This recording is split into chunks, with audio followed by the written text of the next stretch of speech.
Good afternoon, everyone. Ngapon. Are you still okay? Taas-taas na ba? Taas-taas na. Alright, so we are now on the fifth word of Jesus Christ na iyang gibungat dito sa cross while he is actually hanging. So the fifth word is actually found in John 19, verse 28 to 29. But before that one, let us pray. Let's bow our head and close our eyes.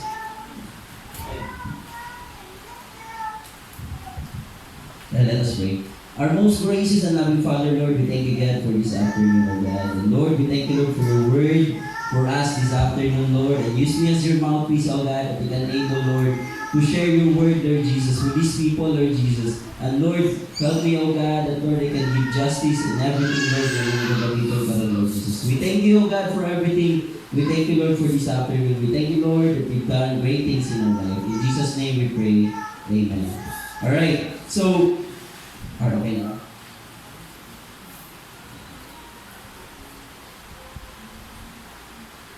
Alright, thank you. So, the fifth word of Jesus actually found in John 19, verse 28 to 29. As verse 28, later, knowing that everything had now been finished, and so that the scripture would be fulfilled, Jesus said, I am thirsty.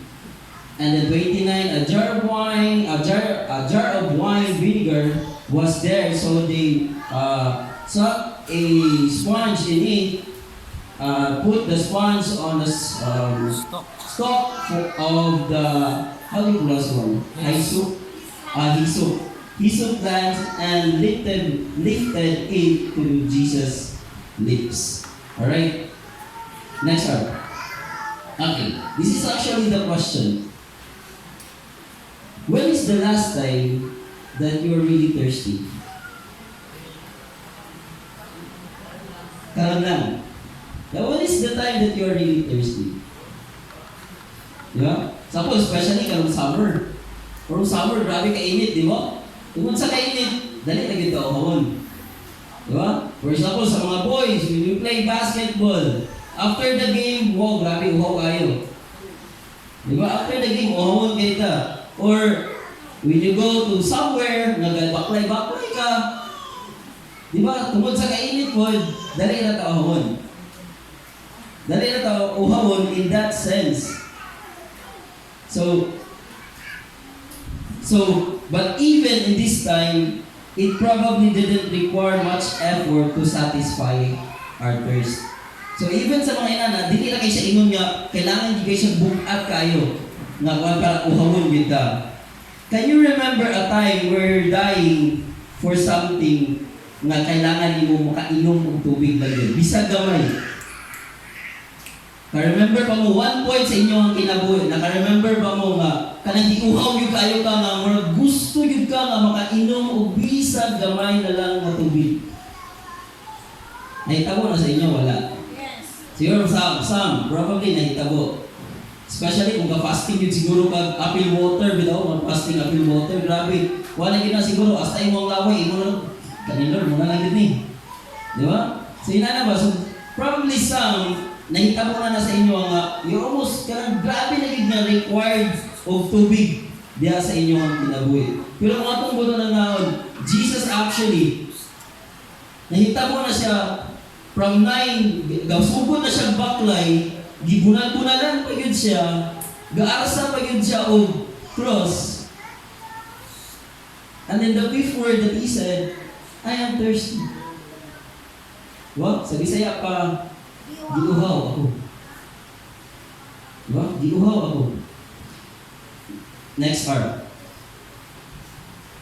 Okay. Let's go to verse 28. If you can look the verse 28, before before na ingon si Jesus Christ that I am thirsty, makita na nato that all was now finished. This actually written, gisulat lang na siya sa writer before sa katong word ni Jesus na I am thirsty. Pero hindi po tanda to daan, ano siya dito, all was now finished. Why? All was now finished. Jesus knows it. Jesus knows it that everything, or karon mahuman na yun ang tanan. Di ba? Mahuman na yun karon ang tanan. Jesus knows it. Jesus really knows it. He has been hanging in the cross, di ba? For pain for almost an hour, and He knows that the end is here. Muabot na yun ang katapusan. So, I will give you 3 points. Next, I will give you 3 points. Why is it, unsay pasabot when Jesus said, I am thirsty? Muna natin control 3. So, what was Jesus thirsty for? Asa ka, ano kang giguhaw si Jesus? What was Jesus thirsty for? First, next, okay, certainly for something simply to wet his lips and his dry throat. Diba, klaro kay siya. Klaro kay siya nga si Jesus giuhaw for simply it is because gikapoy yun siya sa iyahang pag-asa. Diba, kita magdula lang sa boys, magdula lang basketball, manginangan, mag-require yun sa tubig, uhaw na dahil sa. Diba? So it is certainly giuhaw si Jesus tungod kay nanginahanglan siya something sa iyahang lips.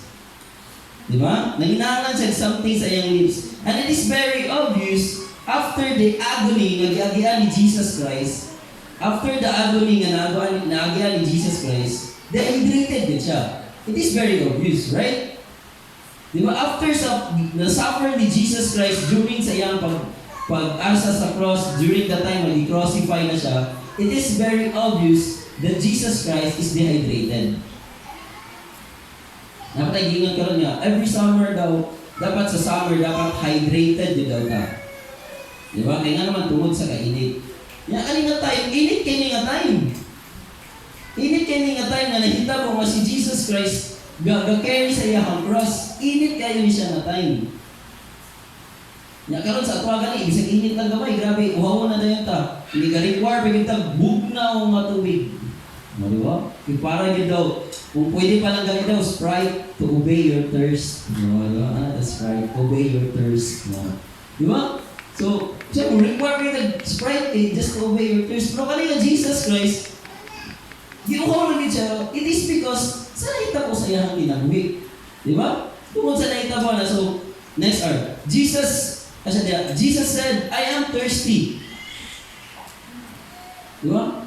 Ano siya dito sa verse 28, I am thirsty. He said this want to fulfill the scripture. Oh, ano ka? Just to fulfill the scripture. Kung saan na siya na scripture? In Psalm 69, verse 1 to 36, if you read this Psalm 69 from 1 to 36, dito na ito makita, dito na ito mag-focus sa verse 21. Ano siya dito? They gave me poison for food, and for my thirst, they gave me vinegar to drink. That is actually in Psalms. Diba? Why Jesus said that one? Dito na nagkagiuhaw din siya. At the same time, sa scripture. In Psalm 69, ano siya dito sa 21, for my thirst, they give me vinegar to drink. Kung saan may nahita mo dito? Di ba ang gihatag kay Jesus is a wine of vinegar? Na mo'y gikuan. If you read the 29, na mo'y gikuan sa iyang lips. Di ba? Ano siya dito? So no doubt that Jesus was experiencing an absolute worst physical pain. Next.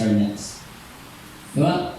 So no doubt that Jesus was experiencing the absolute worst physical pain. Mo ginahita mo sa iya in that time. Dili man siguro, no. Very obvious yun siya. Mamo na inahita mo kay Jesus. Jesus is really suffering a physical pain in that time. Diba? So, next art. So, Jesus expresses a simple reality. I am thirsty. That is a simple reality. Tungkol sa iyang naagian, sa iyang pag-asa nito, it is a simple reality that Jesus can say that one. I am thirsty. So the question now, what was Jesus thirsty for? Jesus thirsty for, physically, He is really thirsty. That's the first point. Physically. he was really thirsty. Nakuha? Okay. Let's go to the second one. Let's go to the second one. Sige, next one. Okay. Next. So, what was Jesus really thirsty for is perhaps his thirst for an end of his suffering. Diba? Perhaps. And he thirsts for relief on it. Siyempre, ka-suffer. Katong ingon ni Loredel ganina nga, about pain and suffering. Siyempre, ka-suffer si Jesus. So, he's also thirsty na makailangan siya, relief sa iyang gibati. Di ba? Next R. God in His thirst for relief, Jesus remind us of a need, countless hunger and thirst that surrounds us. You can find that one in Matthew 25:31 to 40. Asa na to? But in His thirst for relief, Jesus, sa nahitabo ko daw ka Jesus, He reminded us of the countless need about hunger and thirst. Let's go to one. Ma-flash niyo ng Matthew 25 or Matthew 25, 31 to 31 to 40. Umubo na siya. Okay. Muna siya. Let's go to Connor 35, verse 35.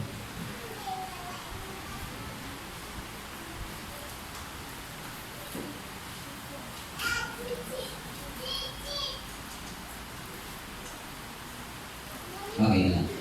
For I was hungry and you gave me food. I was thirsty and you gave me drink. I was a stranger and you took me in. So ano siya dito? I was thirsty and you gave me drink. And I was hungry, you gave me food.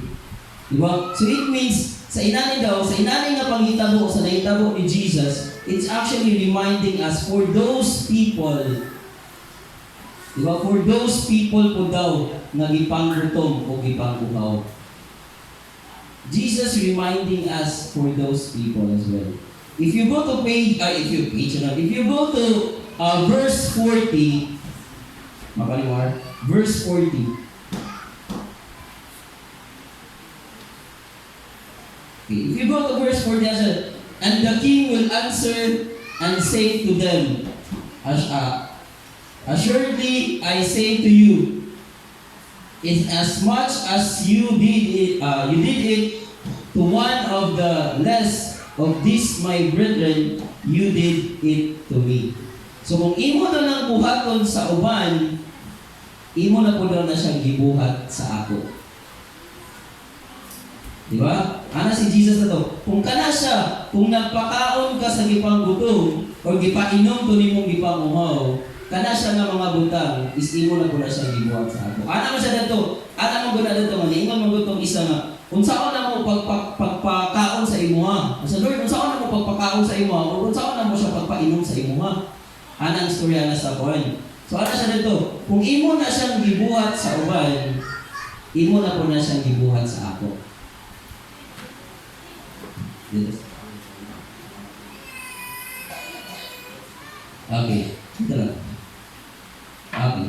So perhaps, as He desired for an end of His suffering, Jesus seeks to remind those who will follow Him to serve, to quench the thirst of the needy for His sake. Diba? So ano na siya ka-simple? Jesus seeks to remind those who will follow Him to serve, to quench the thirst of the needy for His sake. So it means, what was Jesus thirsty for? Emotionally. So emotionally, Jesus is thirsty for those people. Kita. He was thirsty on us. Kung willing ba nato na buhaton sa uban? Kung kaya ba nato muhatag sa uban? Jesus is thirsty. Okay, last one. Okay, what was Jesus thirsty for the last time? Okay, perhaps He was thirsty for renewed fellowship with His loving Father. Diba? So perhaps, nauhaw lang yun siya, kaya gusto na yun siya maging diha sa iyang amahan. Next one. Perhaps Jesus' desire for His resurrection and His return to the Godhead in eternity. In Psalm 63, next one. In Psalm 63:1, You, God, are my God. Earnestly I seek you, I thirst for you. My whole being longs for you. And in Psalms 42:1-2, as the depth parts of streams of water, so my soul pants on you, my God, and my soul thirsts for God, for the living God. So it means spiritually, next one. So God is really thirsty. So on the cross, Jesus thirsts. He thirsts in a physical and emotional sense, but surely in spiritual sense also. So gusto na gid siya. Nauhaw na gid siya na makikuli diha sa iyang amahan. So it means that what was Jesus thirsty for? Spiritually. Spiritually, Jesus is really thirsty. So as a conclusion,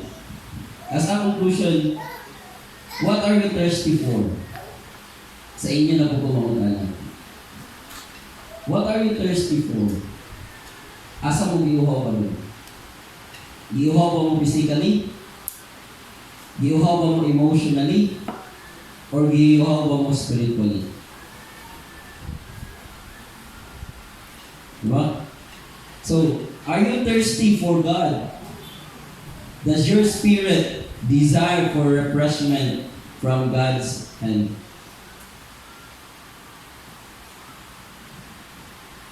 Diba? Sometimes we get distracted and exhausted by life that we don't even realize how thirsty we are. Diba? Diba? Tungkol sa kadaghan sa atong trabaho, tungkol sa kadaghan sa imuang gibuhat, mga igsoon. Kadaghan sa imong, gusto na ko ni trabahon. Hindi, wala ka ka-realize, hindi uhaw ni Gilid ka. Diba? Iuhaw na ka sa presensya sa Ginoo. Tungkol sa wala na naman sa imo. I will give you a story of mine. I have actually, when I was in Emmanuel Mission International School, nako'y estudyante na ito nga, bata pa rin siya, actually mga grade 1 or grade 2 ko siya. Nagdula may basketball, ako lang siyang gilingaw-lingaw, nagdula may basketball. At kung sa siya, mataw-taw na mga nagdula, nga wala rin siya kabantay, nga wala iuhaw na siguro siya, pero nagidula na gyapon siya sa akong maigsoon.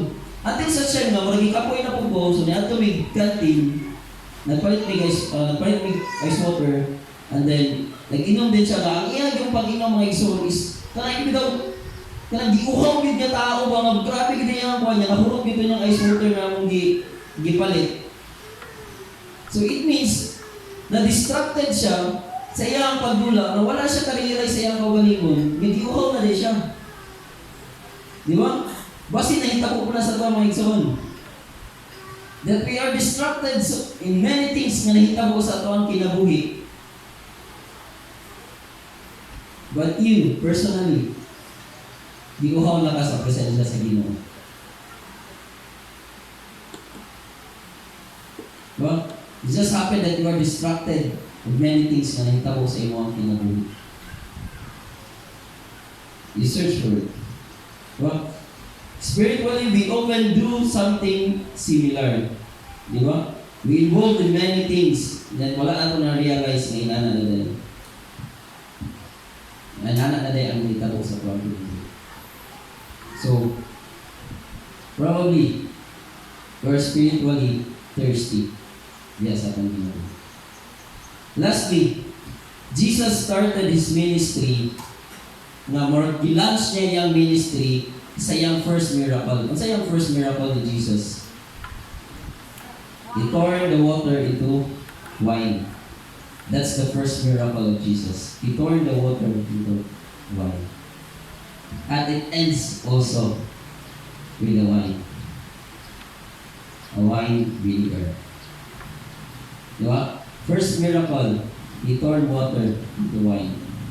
And it ends into wine vinegar. Kaya after ani, diba? Nakuha naman dahil siya. Napay may mga word. Pero after that, wala na dahil. Pero, sunod naman na sila kung buka na naon. Sunod naman na sila. So it start with the wine. Ang iyang pag-launch yun sa iyang ministry, it start with the wine. And it closes with the wine as well. Pero may ato na siyang ato na ginahinumduman perminti. Di ba natay communion? Di ba? Natay communion. And it's also wine. It symbolizes the suffering and the love of Jesus sa ato. So that is why ato din siya commemorate. Yeah. Ato din siya commemorate every first Sunday. Just to remember the love and the suffering of Jesus Christ. So again, what are you thirsty for? Thank you.